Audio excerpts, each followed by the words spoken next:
Glad to see everybody today. We're excited to be back for another Local Leaders Roundtable. Look at us getting together every month. Now, how long has it been, Rebecca? I know we took December and January off, but No, but we did it whole last year. So this is our second year of doing this and going strong. Yeah, like what a run. I'm excited. So the idea has hit its stride. We're excited. Well, welcome everybody to the call. I'll get started with just a little bit. I know a lot of you, a lot of familiar faces here, but some new ones too.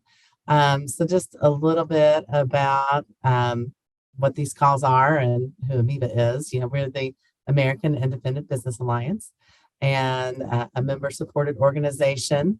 So this call is kind of one of the many benefits that are part of being a member of AMIBA. So if you're not one yet, might want to check it out. There are lots of other benefits as well, and I see some board members on this call, so happy to chat more about that. The reason for these calls are for us to kind of keep our sense. Oh, sorry. I think you just sign this stuff. So that there we go. So kind of, the purpose for having these calls is to keep us connected. We're all doing similar work across the country. Let's share ideas. Let's share pitfalls. Let's kind of get to know the good ideas and skip over the ones that maybe didn't work, but also understanding that we are all in unique communities. So we can learn from each other in a lot of ways and hopefully save ourselves some time and effort and just become more effective at what we're doing, since most of us don't have a similar organization right there in our town. So we get together for these. We have 3 different types of calls. We have kind of a Hive type of call where we're just chatting with each other. We have nuts and bolts sessions, which are more like how-to, very pre-selected topic, maybe practical use that we can dive into. And then we also have the what's going on with AMIBA. So that's kind of the call that we're doing today. And I'm excited to have our guests on here today, which I'm going to save their introductions for last year, but wanted to just get everybody to just a quick name and what organization you're with, what brings you, and what city you're in, if it's not obvious from your organization name. So let's see. Let's start with Colin Murray. You're first on my screen. I'm Colin Murray, Executive Director with Dane by Local in Madison, Wisconsin. Awesome. Tom Shea. Tom Shea, founder of Independent Retailer Month. Awesome.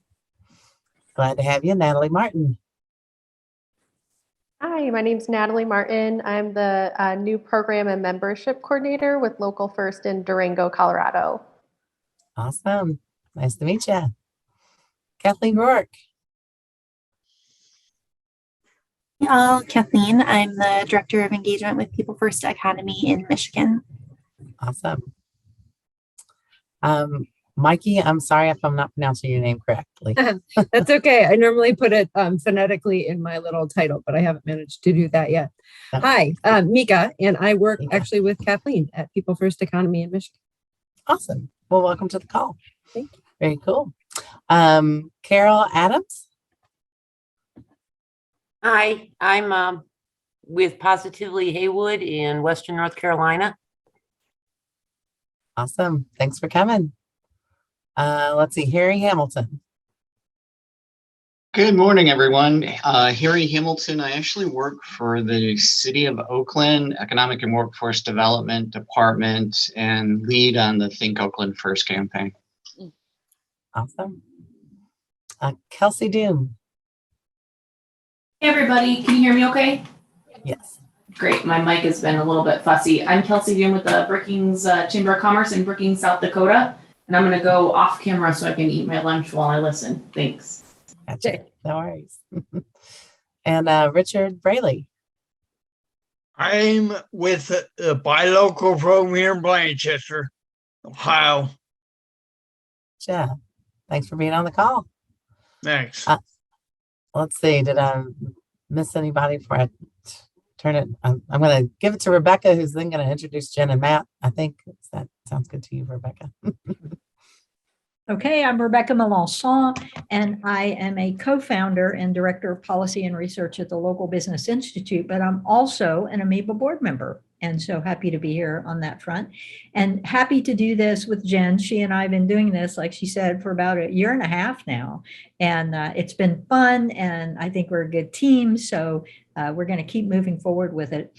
Today, we have What's New at AMIBA, and we have a great presentation by Jen Risley. Jen is on the AMIBA team, and she manages she's our Jen, what's your new title? I'm so embarrassed. I know, Director of Operations. Director of Operations. Okay, which is a much bigger role than what she's going to talk about today, is the, oh, this is so embarrassing. The, Jen, help me. Shop Indy Local. Shop Indy Local. Okay, I'm probably going to be banished from doing another one of these talks again because I'm screwing up so bad today. Shop Indy Local has been around for a long time, and this year AMIBA has promoted it to be a year-long campaign with different focuses throughout the year. And Jen's been spearheading all of that, and I think it's gotten just so much more activity and so much more response because of focusing on specific months for specific things. But at this point, I'm going to let Jen take it away. Jen, tell us all about it. Will do. Well, I'm going to share the screen. Oh, and just real quick, Matt also is joining us, and we'll be talking later, right? Yes? Yeah, I thought I'd let Jen introduce him. Oh, sounds good. Yeah, sounds thanks, good. Jen, for making sure. I didn't really introduce myself either, but I put it in the chat. Keeping me honest. Yeah. I'm an introducer, man. My husband drives me nuts. He never introduces me.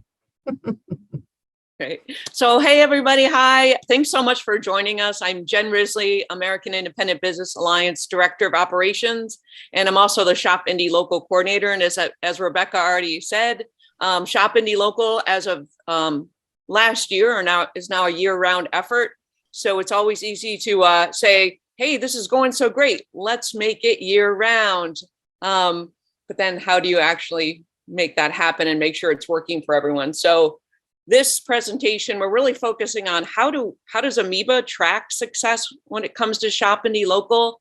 How does your organization, whether it's a business, AMIBA member, or another type of business, economic development corporation, how do you measure success when it comes to participating in these campaigns? How can we make sure that we're really measuring what matters to all of us? And so today we're going to dive into those questions, but just to fuel the conversation, I wanted to start with an overview of how we're currently measuring Shop Indy Local success, and then turn it over to Matt Cunningham from Civic Economics to talk more specifically about a great resource we all have to talk about measuring success, their Indy impact studies and some of the other new research that they have going on at Civic Economics. So then after we hear from Matt, we want to open it up and hear from you. We want to hear any strategies, all strategy you have for measuring success, your ideas, and of course, all your questions when it comes to doing measurement, evaluation and measurement. So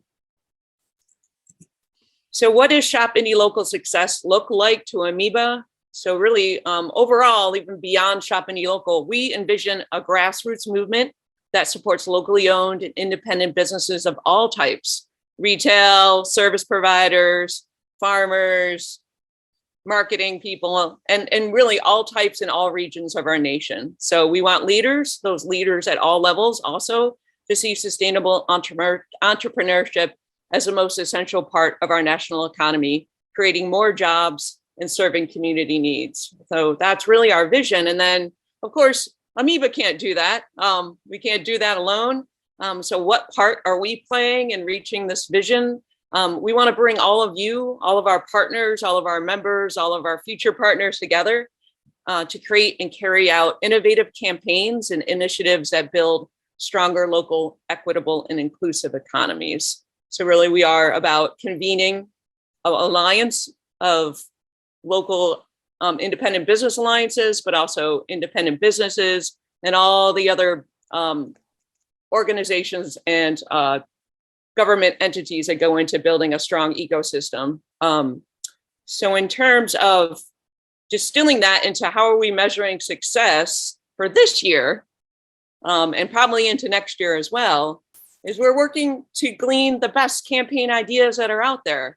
So this year we might not be putting out a lot of here's how you do things. We want to learn from all of you, but anything that we do find ahead of our campaigns, we want to make sure that we make them available at least 3 months in advance, because we know some of you are already planning for next year. So at least if we can get it 3 months in advance of our next campaign starts in July, we've already launched those resources for our partners right now. And then after we learn the greatest things that are out there, we want to make them more easily replicable for your communities. So we'll adopt and share and adapt new toolkits and make sure that you all are able to share and make them even better as we go forward.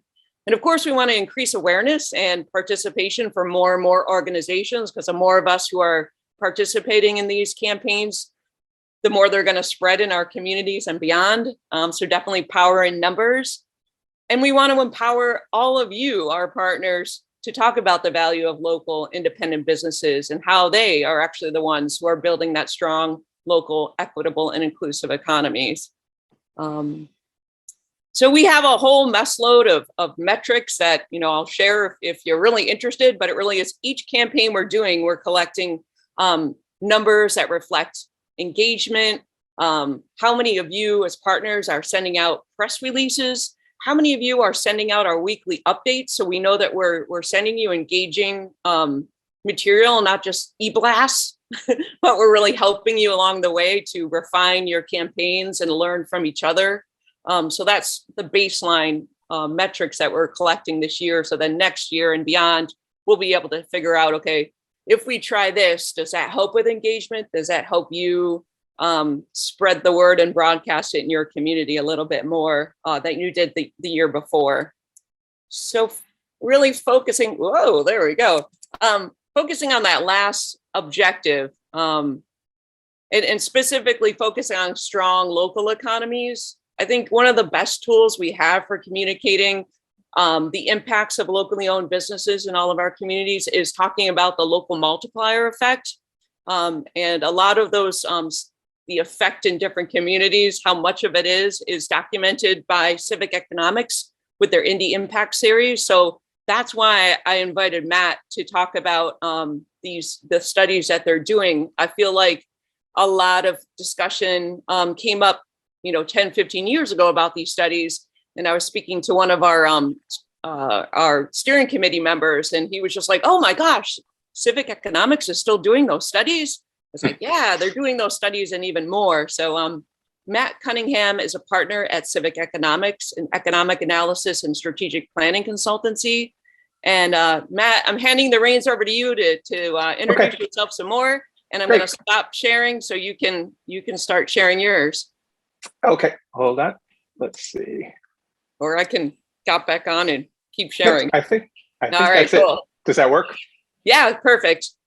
Great. So let me just get started. Yeah, so my name is Matthew Cunningham. I'm with Civic Economics. We've been around since 2002. We're going to be celebrating our 20th anniversary in July. So we've been around. It's me, Matt Cunningham. I'm up in Evanston, Illinois. And my business partner, Dan Houston, is down in Tulsa, Oklahoma. We both started down in Austin, Texas. And kind of one of the first studies that you might have seen that we did was in Austin, Texas, when we looked at book people and we kind of analyzed, there was going to be a Borders Books back when Borders Books existed. And they were planning to move in right across the street from Book People in Waterloo, two of the kind of chain core downtown independent businesses. And we just looked at some numbers there and tried to show how inequitable it would be to kind of give subsidies to a Borders to go in and compete with two locally owned businesses. And we've been working with AMIBA and the rest of the kind of buy local community ever since then for the past 20 years. This is a chart I like to just show to try to get started, like basically why we're all here, why independent business is important. You can see this kind of shows economic census data from 1997 to 2017. At that time, population growth was about 19%. You can look at the blue numbers represent the brick and mortar retail, The orange is all retail, so that includes the non-store retailers, Amazon, and any other kind of online retailers. And then the green is restaurant and bars. The data here kind of just reflects what we probably all see in reality. The number of establishments in brick and mortar retailer has declined 8%. When you add in online retailers, it's a little bit less, it's only declined 5%. When you look at sales, just brick and mortar sales have increased about 19%, which is just keeping pace with population growth. You add in online sales, and that's where it kind of almost doubles up to 34% growth. When you switch over to look at the employees, you can see that the employees grew about 13% for brick and mortar. And even with that almost doubled growth, it really only increases up to about 15% when you add in online retailers. So that's kind of what we've been stressing, is a lot of the online retailers are just taking away from brick and mortar retailers. They're not really keeping money local. They don't employ as many people, and the effects are being shown all over the economy. And then people that live in downtown districts are kind of in charge. The restaurants and bars is kind of what's taking over those areas. You can see that they grew. Establishments, they grew 36%, the sales grew 76%, and then the employees more than doubled the retail growth. So really a lot of the areas are being a lot more restaurants and bars and a whole lot less retail, which kind of makes them a little bit less interesting over the course of time. So it's something that we're really trying to address in our studies. These next two charts are based on the Indy Impact series that we've been doing. We've been doing those for about 12 years now. I think we started them right around 2010. I think we've done around 20 different communities around the country where communities will take their businesses. We have a survey to fill out. We get the results back. We give them back to the community so they have both their own own individual studies done, and then we kind of round those up and give some nationwide numbers based on the results of all those studies. So from the latest numbers that we have, this is the local recirculation numbers that we've been using. You can see for national chains and retail, they only recirculate about 13.6%, whereas the local independent businesses recirculate about 47.7%. And you can see the different categories, mostly profit and labor, also procurement from internal use, procurement for resale, basically buying local goods and reselling them, and then charitable giving. So that's the way the retail segments shape out. And we also do restaurants. Both the numbers are going to be a little bit higher for restaurants just because they're a little bit more labor intensive, but you can see the same trend holds. Like I said, those are based on the Indy Impact studies that we've been doing for the past 20 years all over the country. Those are big cities, those are small cities, those are suburbs. The numbers seem to always hold because it really is important to show that the local businesses really are recirculating more money in the local community. So basically what we've been doing is our previous studies, we've been looking just at a wide range of businesses, but in a single area. We've been looking at just the entire business as a whole, not looking at individual products. And we've been focused solely on the economic impact. And that's going to differ from the study that I'm going to talk about mostly today. Last summer into fall, we did a project for Van City up in Vancouver, Canada. They're the largest community credit union in Canada. They had recognized that deposits had grown during the pandemic, like they have many places across the country. And they wanted that pent up demand to be driven to locally owned businesses. Kind of when businesses open back up, they wanted to have a study to kind of guide some direction of that pent up demand into locally owned business rather than the chains or online businesses. So we had the idea to compare local businesses to chain and online retailers and looking at individual products that those companies sell rather than just the companies as a whole. So it's something kind of a unique way to look at it to try to drive and try to show consumers that when they're buying individual products where the money could be going. And then we also decided to analyze two different measures. We would do the economic return, and another company called Offsetters based out of Vancouver would be looking at the greenhouse gas implications. So kind of for the first time, we'd be able to show the differences between shopping locally, both from an economic point of view and then also from an environmental greenhouse gas point of view. So it was a kind of a unique project to take on. You can see those are the different project team that we assembled. And also Local BC, which is an independent business group up in Vancouver, was kind of in charge of just general project management and kind of making sure they got the businesses lined up and make sure everything ran smoothly. So it was the four of us that kind of worked side by side on this project. To get into the project methodology, we identified 5 local businesses in Vancouver. We selected 1 or 2 products from each of the businesses. They were a variety of products, something that people would kind of readily understand. We didn't want something so obscure that it really wouldn't kind of make sense to the average consumer. So this is something based that we wanted to make sense to the consumer so they could see exactly when they were making purchases, what the choices they were making were. We started off with in-depth interviews for each businesses, which were really a key part of the project. It was really great to talk to these businesses and see, you heard their stories and you kind of heard what they really are doing to try to drive both the environmental and economic portions of their businesses to really make a better community. But that was a really kind of key portion of the project. Then the businesses also completed a survey that we got some of the data from, and then we're able to compare the results to multinational chains and the online retailers and developed a report from those findings.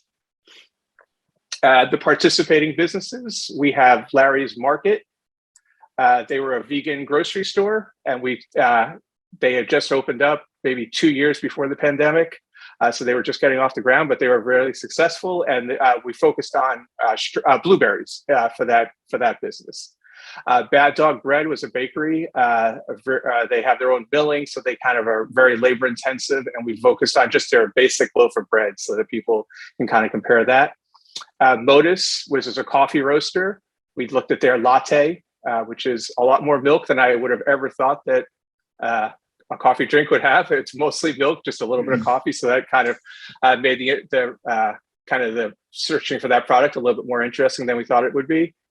Priory, which is a clothing company based in Vancouver, which is kind of rare. Most communities probably won't have a local clothing company that actually makes the clothing and sells it locally. So that turned into a little bit more of a manufacturing company than we thought, but you'll see the results kind of mirror what you would think for a manufacturing company going on in Vancouver. And then also Side Saddle, which is a local independent bike shop. And we compared just a basic bike that you would buy from any store.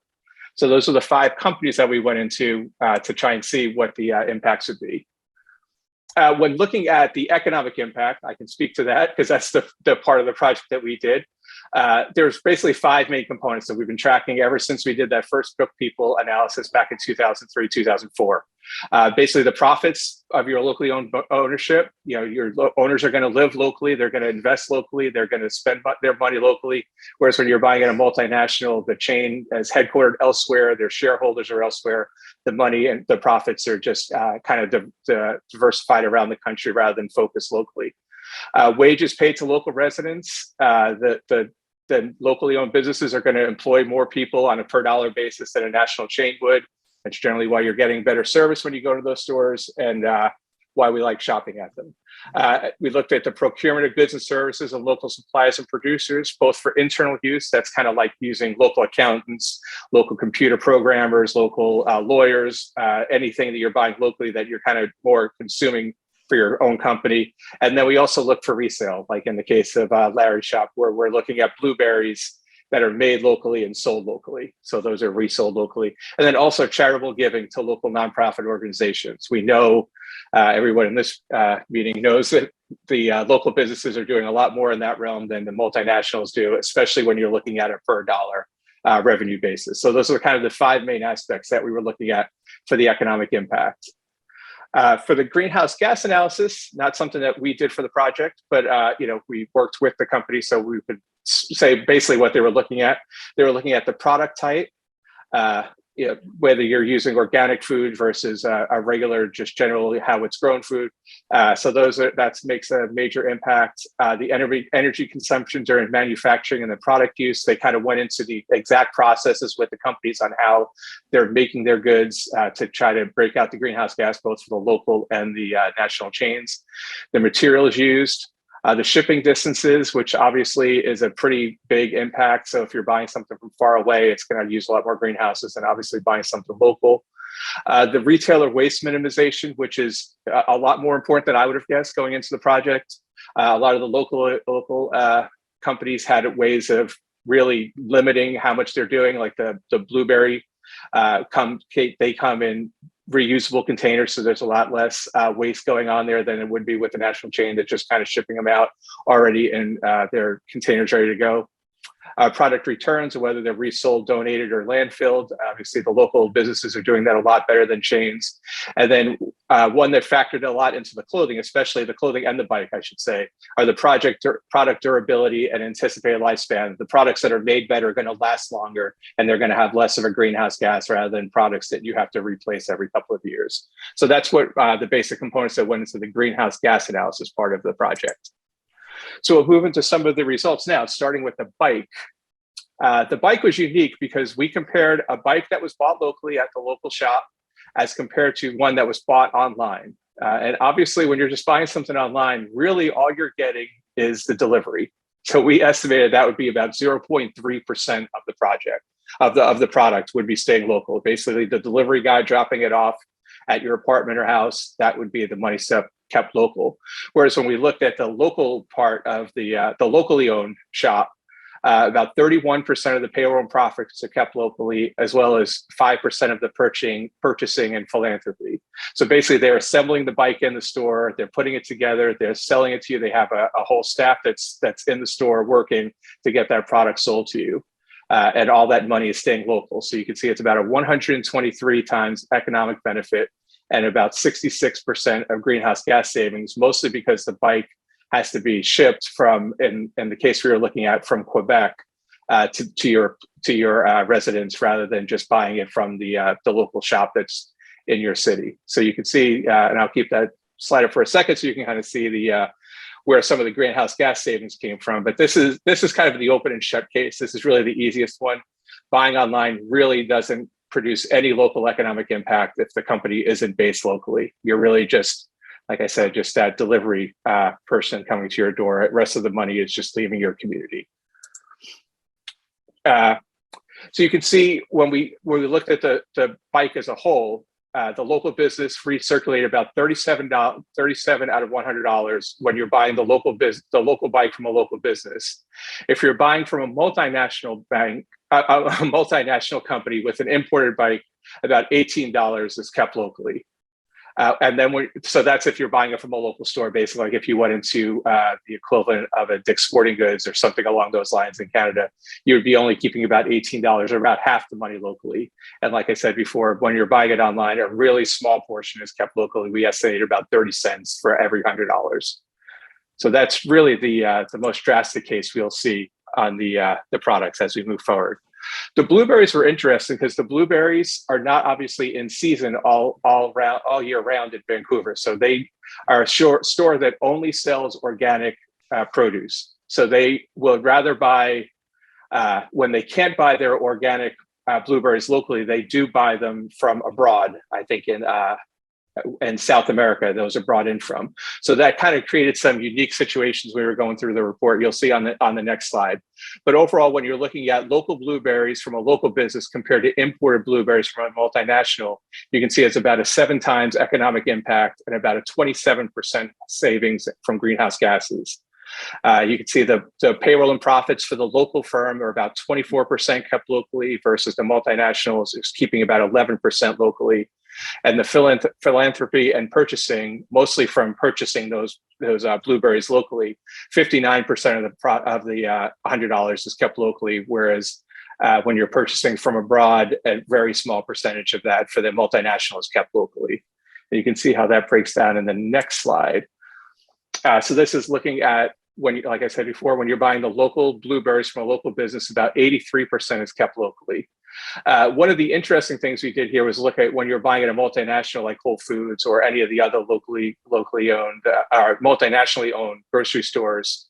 Even if you're buying local blueberries from those stores, you're still keeping less money in locally, about 69 cents out of every dollar versus the 83 cents for the local business. And usually when we look at these firms, we look at the business as a whole, and really that's where a local grocery store does excel over a multinational grocery store, is really because they specialize in buying a lot more local goods than a multinational does. But this was interesting to look at. So even if you do compare a local blueberry with a local at a multinational versus a local business, there still is a difference to be made, which is kind of the first time we've been able to show this in one of our studies. And then obviously, if you're buying from a multinational, it's buying imported blueberries, the impact goes down to about 12 cents for every dollar. So really the economic impact is really kind of nil when you're buying that, because the blueberries are such a large part of the price, and those are coming from outside the area. The bread results were also interesting as well. Really, it's because the bread place is almost like a mini manufacturing place. They're doing a lot of the milling and a lot more labor-intensive work than a multinational bread company would do. So you can see there's about 5 times the economic impact and about 63% greenhouse gas savings when you're buying from a local business versus a multinational. You can see how the payroll and profits shake out 39 to 11%, and the philanthropy and purchasing goes about 21 to about 0.5%. And that breaks down, just like I showed before, the local business with local bread is recirculating about 59% of the dollar. If you're buying from a multinational company and you're still purchasing local bread, it's only recirculating about 22%. That's because that bread is still nowhere near as labor intensive as the local business. They're not doing their own milling. They're basically making it in a big factory with just a very few employees compared to how much employees it takes to make it at the local business. And it's kind of reflected in the taste and the flavor, and how the bread itself is definitely reflected in that. And then when you're buying from a multinational company, if you're buying just Canadian bread from elsewhere in Vancouver, you're really only recirculating about 12 cents out of every dollar locally. So when you're buying it from outside the area, the impact will drop drastically. The fourth result is from our dress company. And like I said, the dress company was very interesting because they are a manufacturing company, which is becoming increasingly rare, even in major cities like Vancouver. Really just New York, Los Angeles, maybe a Vancouver, or Toronto, you'll be able to see some of these clothing places actually manufacture stuff locally. Obviously, most of it is made abroad and brought into either Canada or the United States.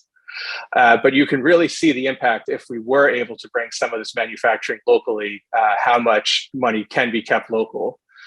So they basically they do some of the manufacturing themselves, but most is done by a kind of a group that's down manufacturing on consignment with the clothing company. So they basically design it, and it's still made locally at one of the shops right around their office. So for that, you can see that payroll and profits are about 33% local for the local business, whereas if you're buying that dress from a multinational, just a chain store, only about 15% of the payroll and profits are kept locally. And then from the manufacturing end of it, about another third is kept local if you're buying it from a local, versus just about all of it is leaving if you're buying a dress from just a multinational company. And that leads to about a 4 times economic benefit and a 21% house and greenhouse gas savings, mostly because the product is lasting longer, and then there's just also a lot less shipping going on. So that's the dress. And then the last one is our latte. Like I said, it turned out to be, it's just about, I think, 80% milk, if I remember the numbers correctly. So we really turned into a kind of a milk house. It's more than a latte, more than the coffee that we were thinking we were getting into. But you can see they purchased their milk locally, which obviously adds a lot to that philanthropy and purchasing column. So basically, when you're buying the milk locally, especially if you're drinking a latte, you're going to have a very big economic return for your local community, rather than purchasing the milk from outside your community, which is usually what's happening when you're purchasing from a multinational firm. A multinational firm can buy some local milk, but it's really not guaranteed like it would be with a local firm that's really trying to buy from local BC, or in this case, British Columbia farms, and really keep that money recirculating. So for that case, it was about 2 times the economic benefit and about 5% savings on greenhouse gases.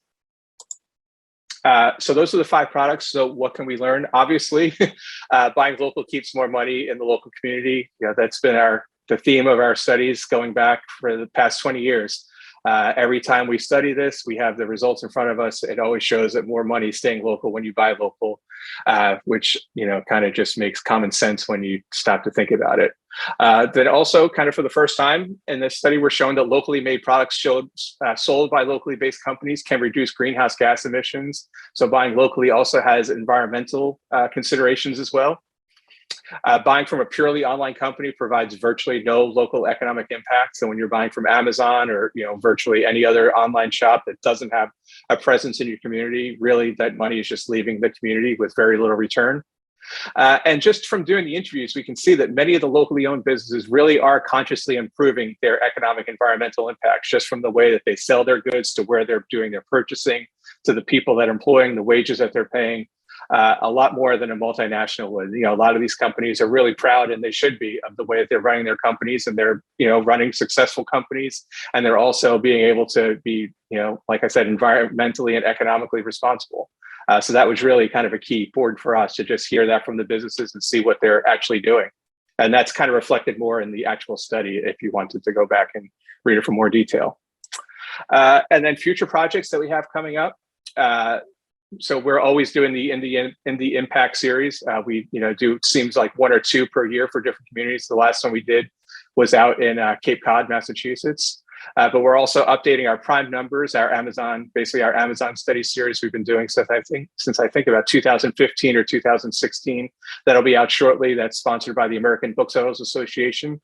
We're conducting a local business analysis in the city of San Antonio. We're going to see their percentages of chain versus local businesses and show the extra economic impact that's being generated by their locally owned business. So that'll be obviously San Antonio specific, but some of the themes kind of can apply to communities across the country. And then also for the first time, we're going to be doing a business service analysis in Cape Cod. Obviously, from all of our studies, they've been either retail or restaurant based, but we've been talking to a lot of communities over the years. And really, a lot of the business services are also providing a lot of money that's kept local for the local economy just as much as a retailer. So we're taking a look at insurance companies, fitness centers, printing shops, and payroll companies. And we're going to take a look and compare those the chains versus the local businesses. So for the first time, have kind of a business services analysis done. And hopefully we can branch that out and get that opened up, just like we did with the Indy Impact series. So that was a lot of talking, a lot of numbers. I'm open for any questions or over how else we wanted to handle the rest of the time. Thanks. Thanks so much, Matt. Now we really want to open it up to discussion and questions, whether you have more questions for Matt. But we'd love to hear how does your organization measure success when it comes to Shop Indy Local, and even like, what do you want your community to understand, and what do you want your community to look like 5 years after carrying out Shop Indy Local campaigns? So those are the kind of questions I have in my head, and I'd love to hear from folks.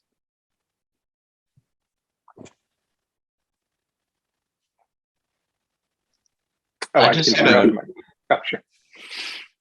had a quick question for Matt that I had popped in the chat.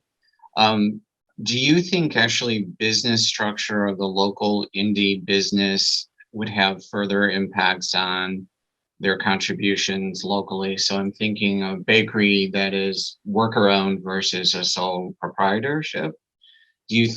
Have you looked at that factor when you're looking at local impacts? That specifically, no.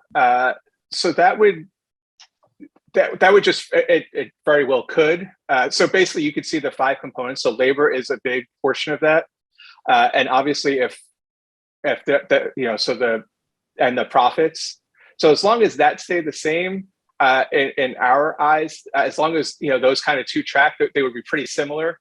I could see though how you can have a worker-owned collective that could kind of change the way the structures of those kind of worked, so that there were more, there was a more labor intense, or there were more profits kept local that could have an impact. But just based on our 5 components, that in and of itself wouldn't change how much money is kept local. Thank you.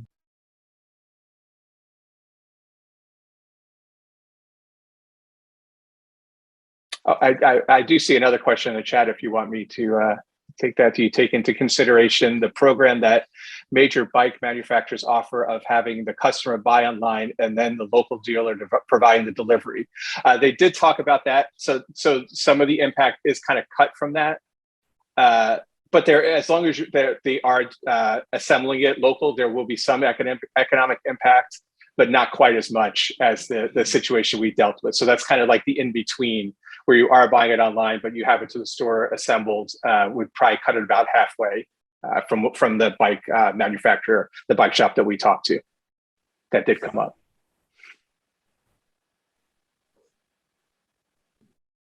Matt, could you talk a little bit about the mechanics of what you do? So what kind of time frame, if we wanted to bring you here to Madison, for example, time frame where you're talking about, how long does it last, the research?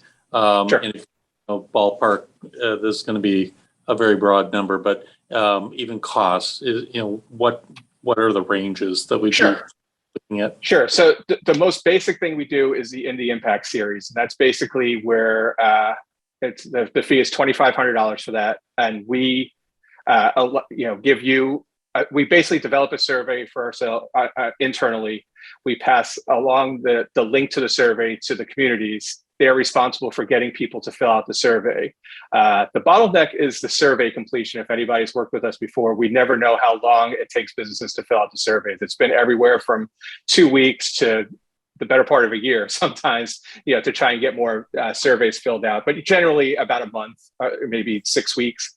It seems to be 4 to 6 weeks seems to be the general time frame to get the surveys filled out. And then from there, we take it back, and within a week or two, we have a report back.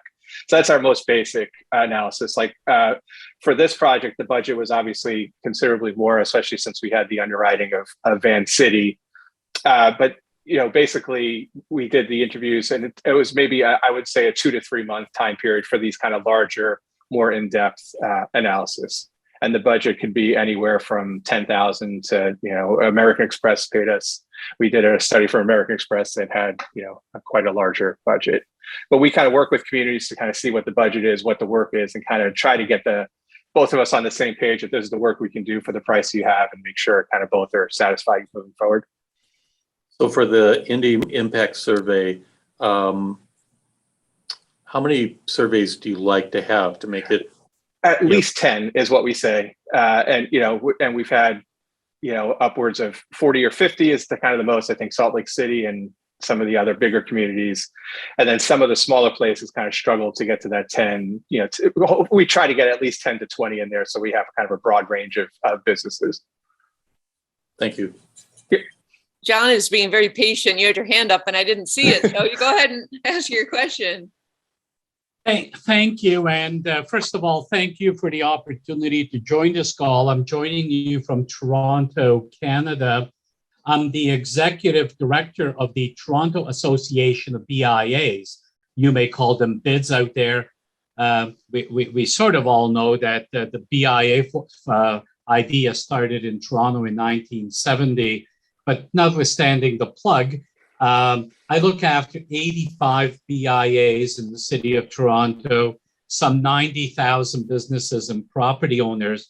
And Matt, a couple of questions, and then I'll share what I did internally and wish I knew about you guys to have you take it on for me at $2,500 maybe, but nonetheless, the Van City initiative, have you done anything like that so that we have a benchmark and see how other jurisdictions, if you will, would compare to that? Stats are a very and numbers are a very interesting way of doing it. And I liken to a certain degree. And my daughter lives in Vancouver. In fact, I just got back a week ago from spending some time out there.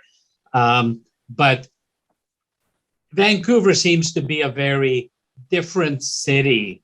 I almost liken the businesses that you pulled and polled as not necessarily reflective of most business community across the North American continent.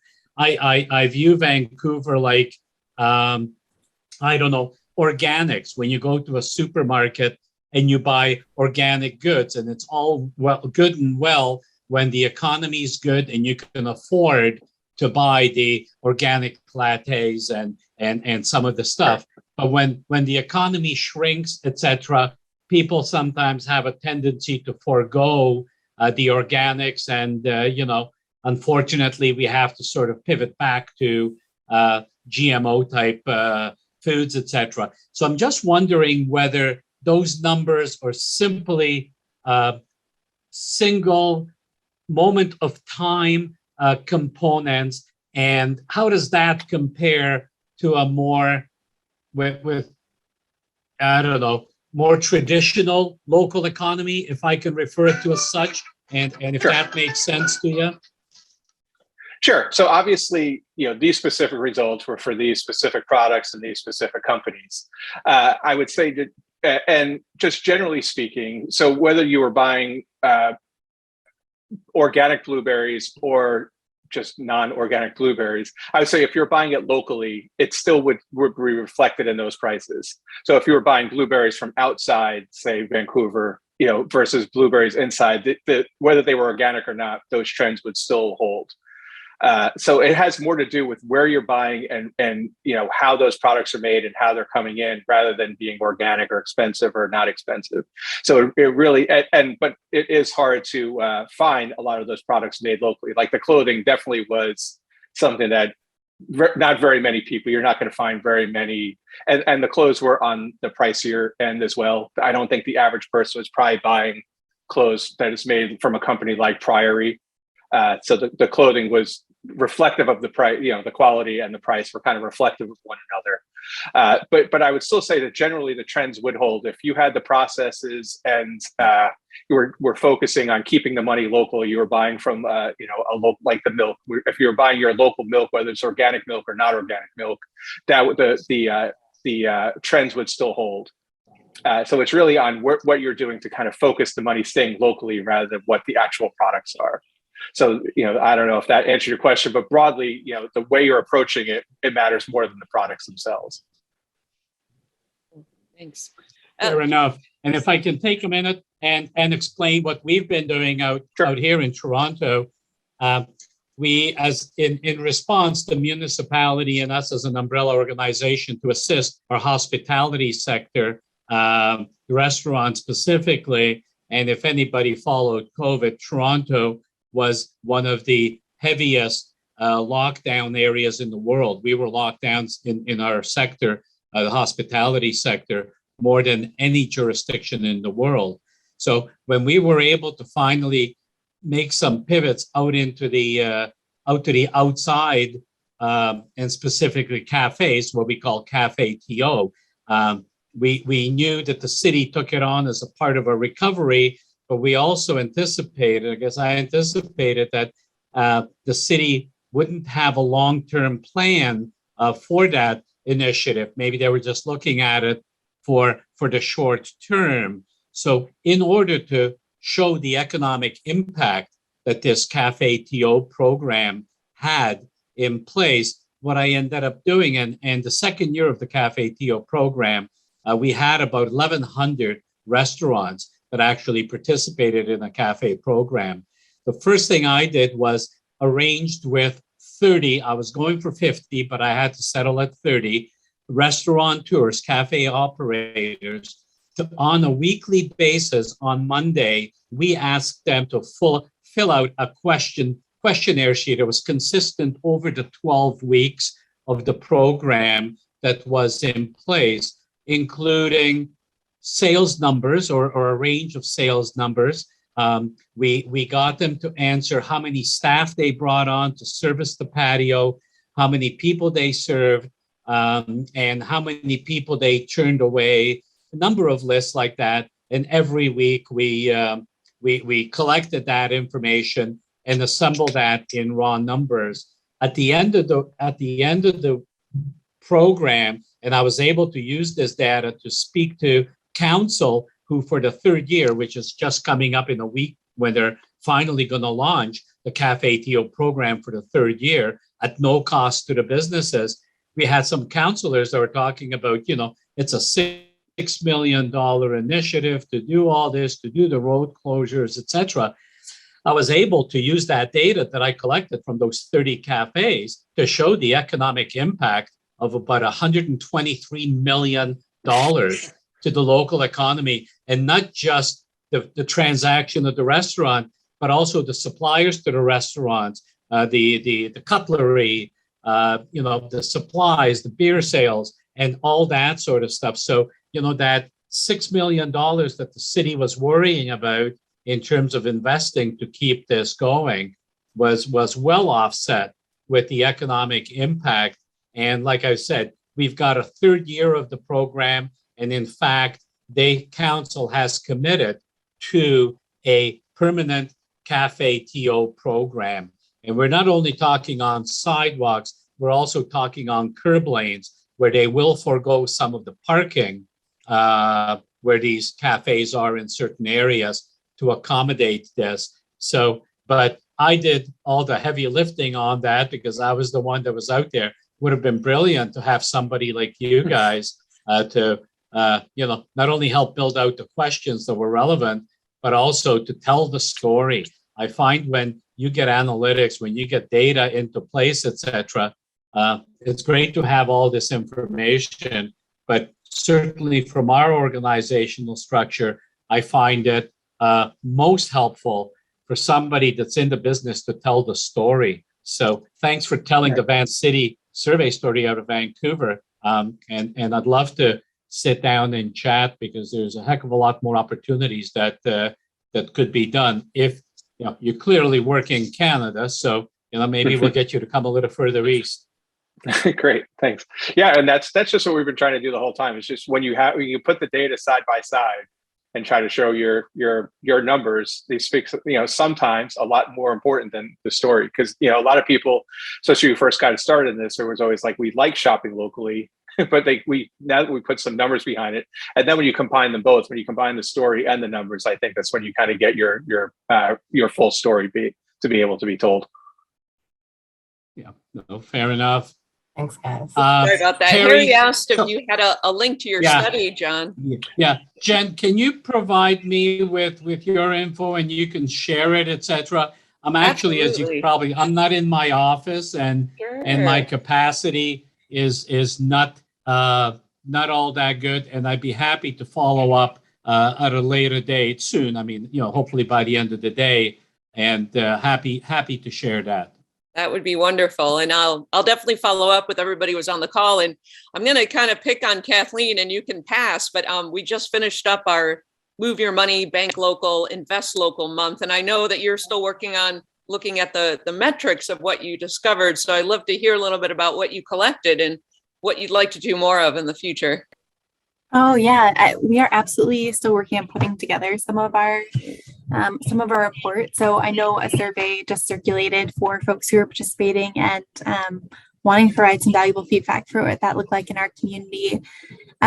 We know that we've been working these last couple of years to figure out ways to further invite other banks and institutions to be participating in our work. And so this year, without going into too many of like the narrative or even quantitative kind of data points that we were measuring, because certainly we looked at audience and reach and utilizing different mediums and tools to do that, whether it was social and ads and all of that good stuff.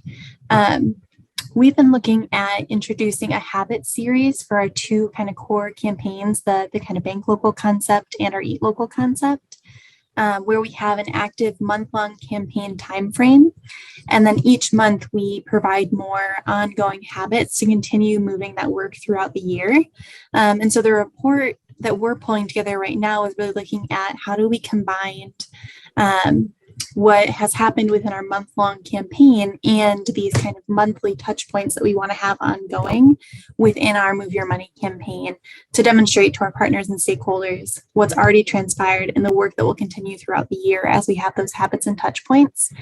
So it's coming together, but I will say we do see every year being our second Move Your Money year, which has been great. But in both of our campaigns, we have seen the most impact in our kind of week one theme, which is really kind of our problem statement of the campaign, right? Like, why are we hosting this campaign? Because we recognize the current system isn't working and our national counterparts are not necessarily investing in values aligned ways. And so we typically see the most response and an impact with that first theme, where we hear from folks that they've never considered before where their deposits go, or that their deposits are investing in fossil fuels or other just other ventures that they may not otherwise choose.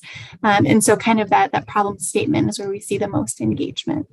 But to be determined, we are finalizing that report. Mika, who is on the call with me, has certainly been spearheading that, and is working on gathering all that kind of complex material into one pretty package to share with our stakeholders, but also back to AMIBA, which we have been really excited to partner in that work.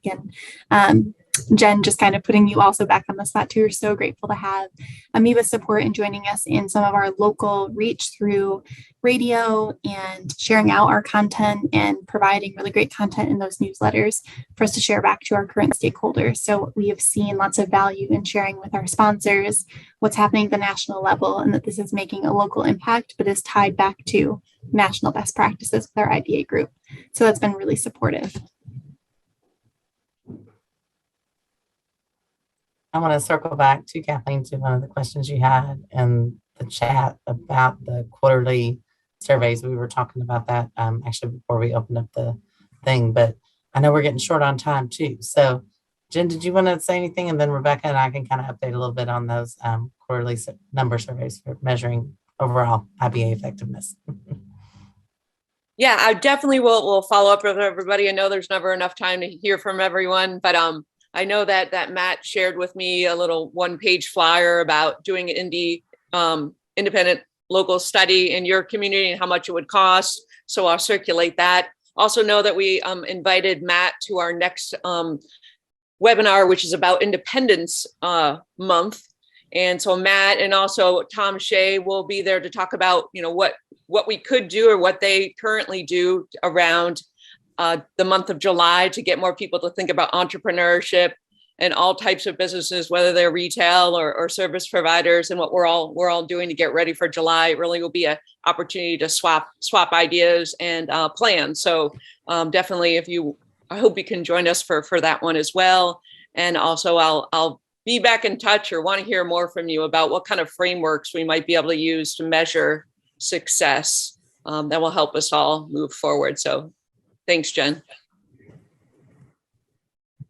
Certainly. And then just an update on the quarterly surveys that we talked about at the last LLR. Rebecca has put all the finishing touches on the survey, and we've kind of sent out a test, but we're working out a couple kinks.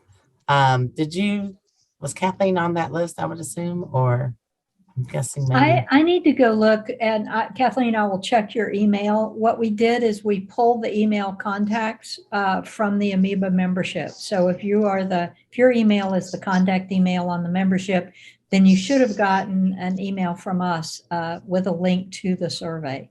And I'll check, and if it's not, I'll add your email, and we're going to send that out in the next few days again. And then once you have each link is unique to the IBA. So once you have the link, then you can access it again and again and again. Sounds great. I may have just missed it, which is entirely possible between projects and vacations. But I'll put my email in the chat just in case you need it. Sure. And I will check on that before we send it out again, because I can just add you. And thanks, everyone. I know we need to wrap up here shortly, but I did drop in the chat our next Local Leaders Roundtable, which is on the perennially popular subject of sponsors and partnerships. So bringing in the dough.